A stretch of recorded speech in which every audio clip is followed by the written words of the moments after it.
un des premiers éléments à favoriser. Merci. Merci. Merci.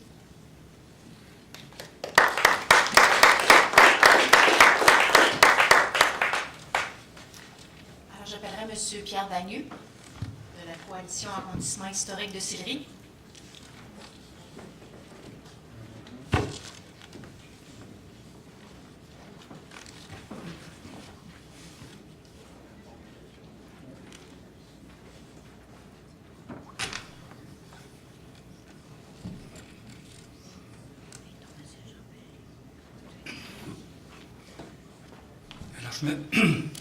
Je me présente, Pierre Dagneux. Je suis président de la Coalition pour l'arrondissement historique de Sillery.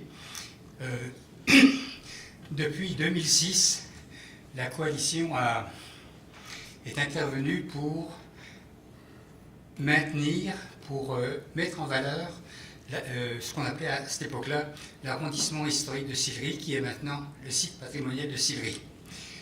Alors, je voudrais faire part de notre expérience, puisqu'en 2013, nous avons eu le plaisir et le bonheur d'avoir un plan de conservation. Donc c'est l'objectif de mon intervention.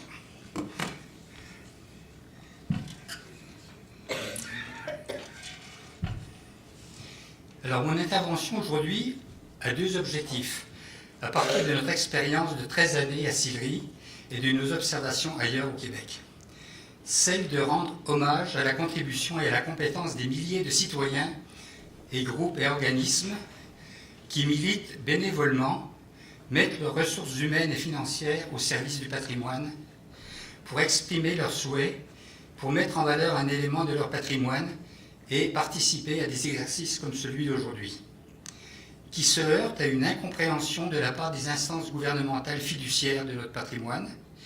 Et cela se traduit par des crispations, des luttes, des batailles inutiles et insensées, consommatrices d'énergie et de ressources de part et d'autre. Or, toutes ces capacités, ces énergies devraient être mises à contribution pour que le patrimoine québécois vive et prospère.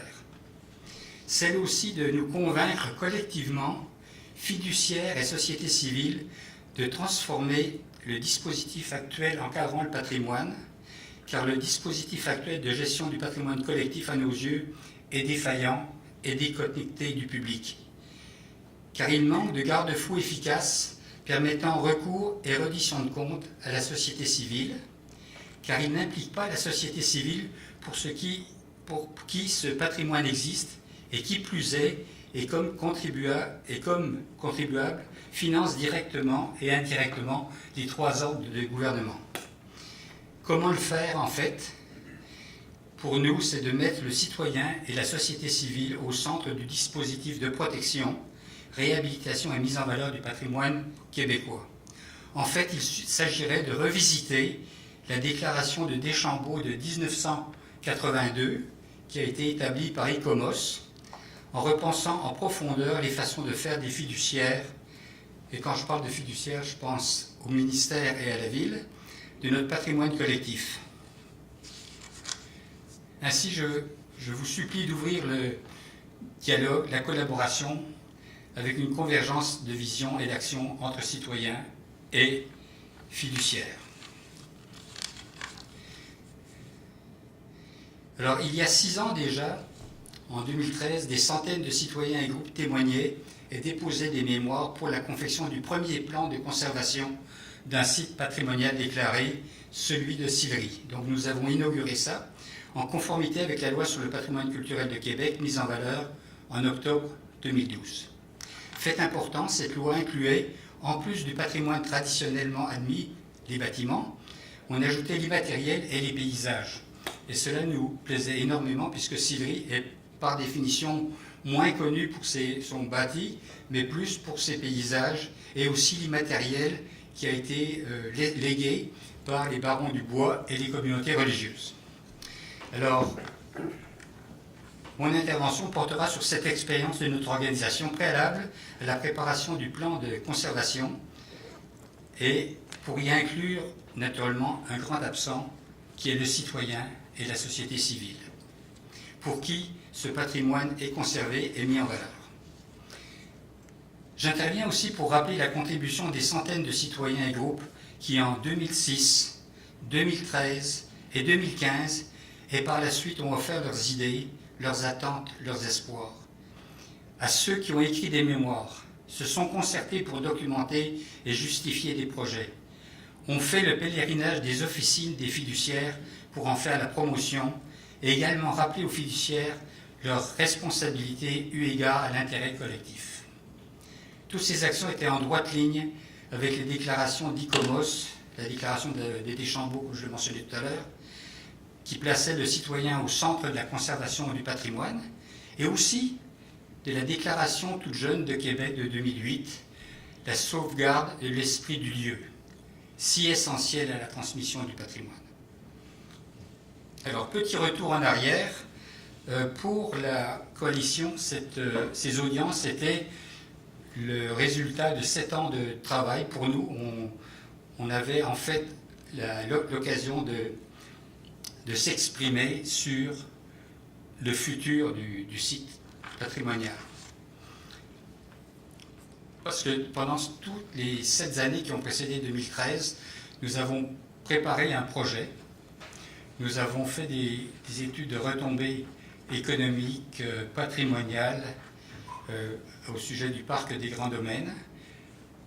Comme le PPU de la ville ne venait pas à terme, nous en avons pondu un, qu'on appelait le PPU citoyen, et nous avons même mis des pancartes pour essayer de réveiller la population aux enjeux du patrimoine chez nous. 2013, ça a été notre année, comme je pourrais dire, le grand succès, on sautait en l'air, on s'est dit, on est enfin arrivé.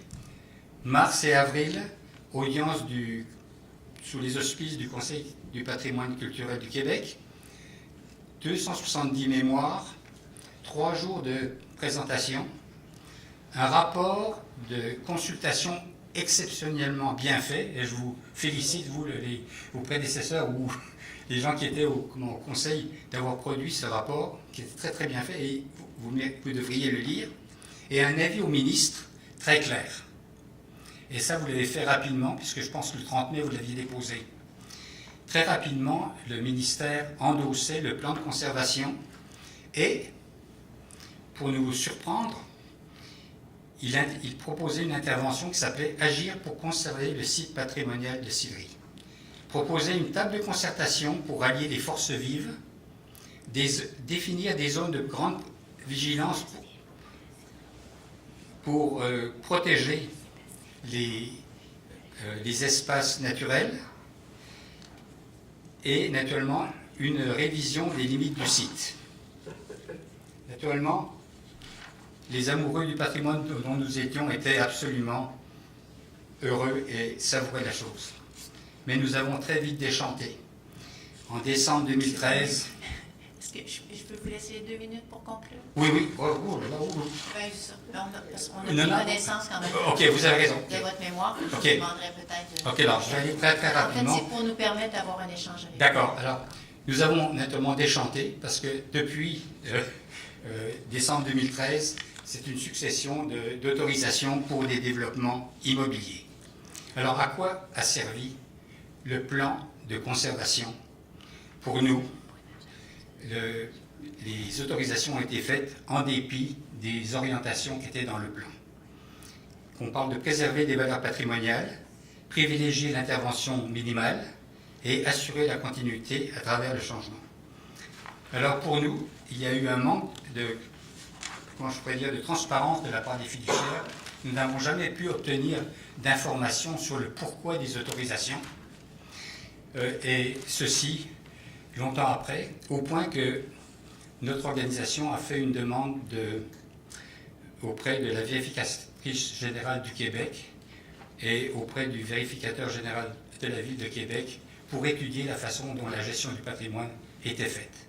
C'était vraiment de la rage, mais on est impossible d'avoir... Donc, le problème n'est pas le plan de conservation, le problème c'est le dispositif qu'il applique.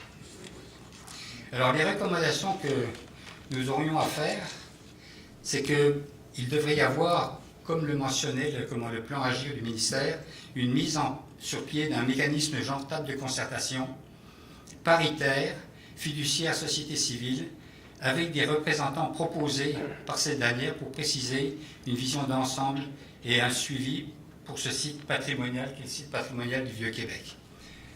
De façon générale, pour tous les sites, un mécanisme d'avis public avant qu'une autorisation d'intervention ne soit émise par les fiduciaires avec explication permettant au public d'intervenir, qui devrait s'apparenter à ce qu'on appelle les dérogations mineures dans le milieu municipal. Autrement dit, quand le ministre dit « je vais autoriser telle chose », que le public puisse intervenir et apporter ses considérations.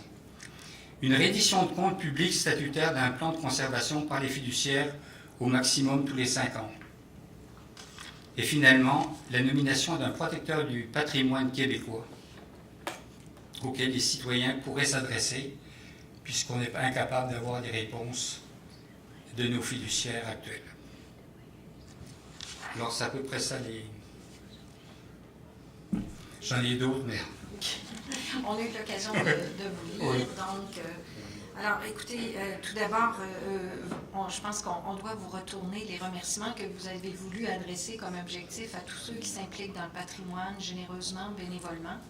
Alors donc, à nous de vous dire merci de votre persévérance, puisqu'on comprend avec le nombre d'années que contient l'historique de votre mémoire, on peut dire que c'est très, très généreux. Donc, merci à vous.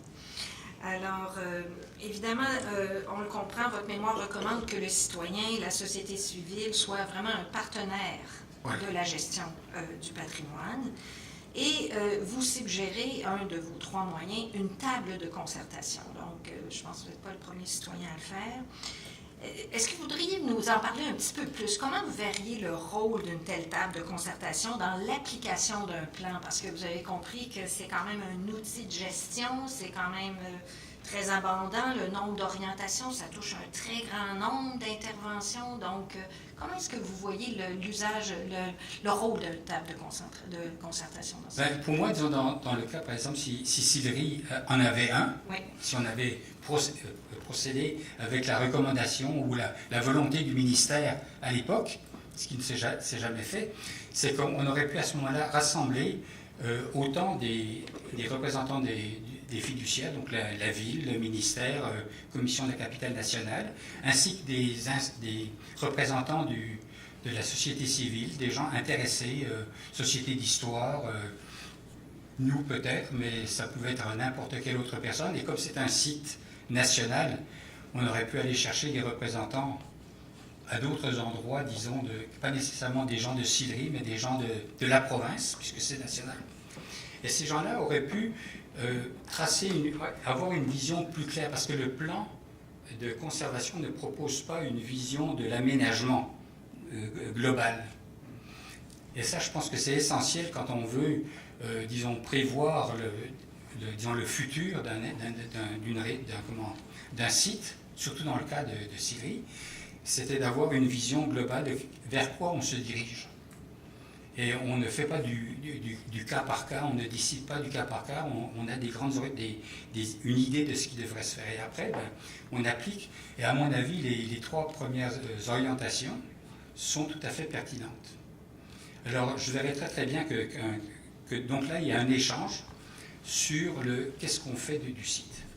Et ça permet de faire le dialogue, le débat, l'échange entre les fiduciaires qui actuellement se comportent comme les propriétaires du patrimoine et les citoyens qui, eux, sont, comment je pourrais dire, qui sont sensibles, qui sentent quelque chose et qui pourraient voir certaines choses se faire pour la mise en valeur du patrimoine ou sa protection.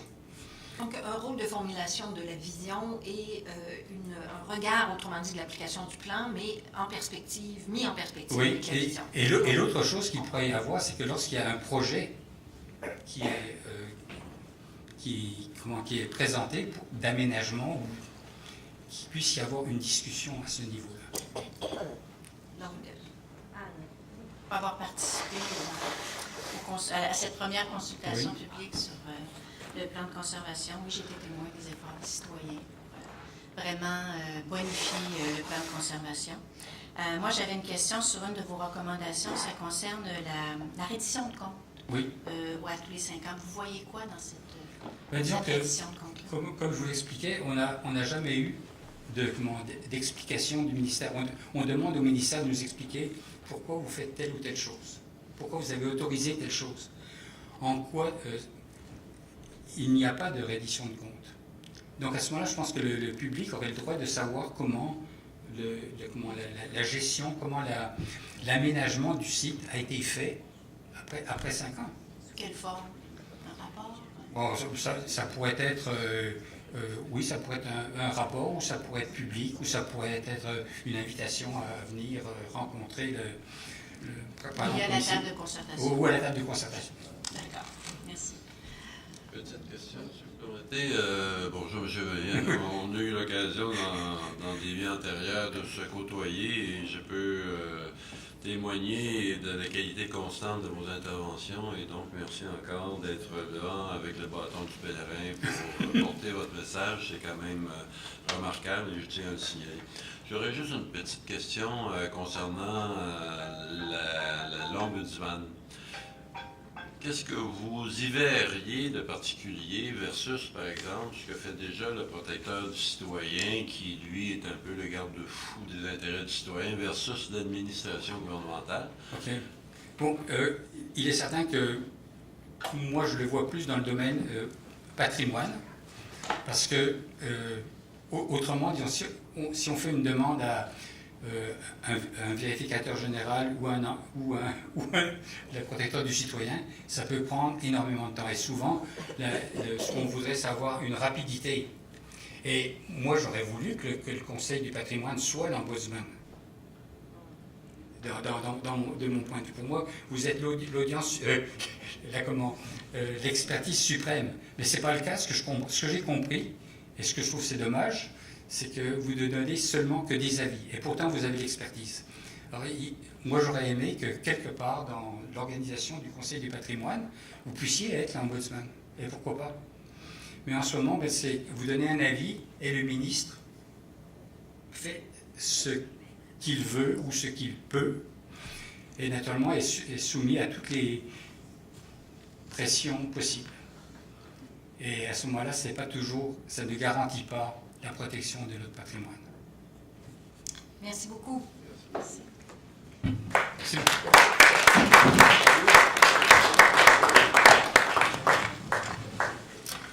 Alors, M. Pierre Larochelle.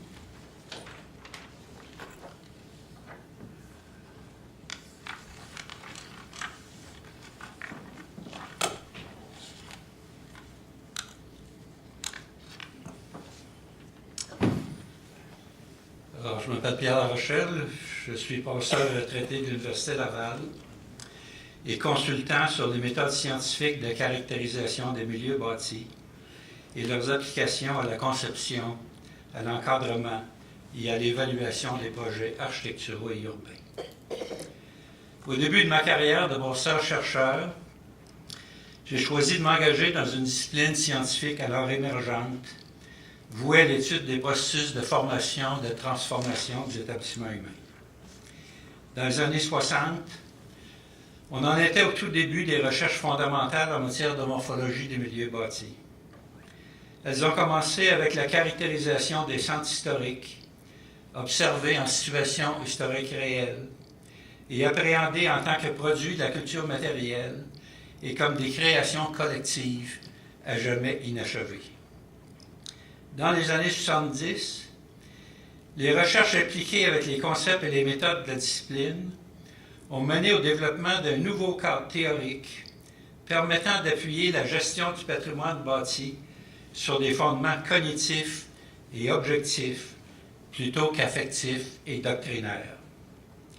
Grâce à la compréhension approfondie des relations syntaxiques entre les types architecturaux et la morphologie urbaine, on assistait à l'émergence d'un nouveau champ de connaissances et de pratiques, la gestion intégrée du patrimoine urbain territorial, la préservation des paysages culturels. Dans les années 80, on a compris que la transformation des édifices et l'évolution des tissus urbains anciens ne sont pas caractérisés par un processus linéaire, mais par une série de processus parallèles, complexes et étroitement corrélés. Ces connaissances ont permis le développement de nouveaux outils cognitifs pour le contrôle des transformations et pour l'encadrement des projets d'intervention dans les centres historiques. C'est ainsi que depuis maintenant 30 ans, des villes importantes se sont dotées de plans directeurs détaillés de leurs centres historiques. La réglementation afférente informe avec précision l'ensemble des acteurs intéressés sur les caractères essentiels de chaque type architectural qui sont à préserver, sur ce qui est souhaitable, sur ce qui est permis, sur ce qui ne l'est pas comme modalité d'intervention, sur chacune des composantes importantes de chacun des édifices qui composent le centre historique. La volumétrie, l'enveloppe, la toiture, la structure spatiale interne du bâtiment, etc. La réglementation précise également les usages fonctionnels autorisés pour chaque type architectural. Depuis 1990, les connaissances sur le patrimoine bâti et sur les pratiques d'aménagement soucieuses de sa mise en valeur ont connu un nouvel essor considérable, avec un courant de recherche-action transdisciplinaire associant 5 approches: l'approche morphotypologique, perceptuelle, écologique, historique-culturelle et biorégionaliste. Pendant toutes ces décennies, je me suis efforcé de diffuser ces connaissances, non seulement dans le cadre de mon enseignement, mais par mon engagement au sein d'organismes de défense du patrimoine, parce que j'estime qu'un des rôles du professeur d'université est de mettre les connaissances issues de la recherche récente au service de la communauté. Malheureusement, pendant ce temps, au ministère de la Culture du Québec, il a été décidé que la gestion du patrimoine architectural et urbain ne devait pas reposer sur l'état des connaissances, mais sur l'affectivité.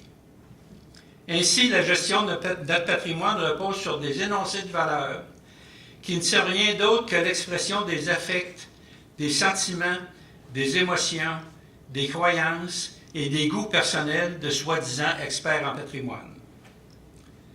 La valeur patrimoniale étant la somme de valeurs hétéroclites qui peuvent aussi bien être l'expression d'un postulat moral que l'identification d'une caractéristique physique d'un objet.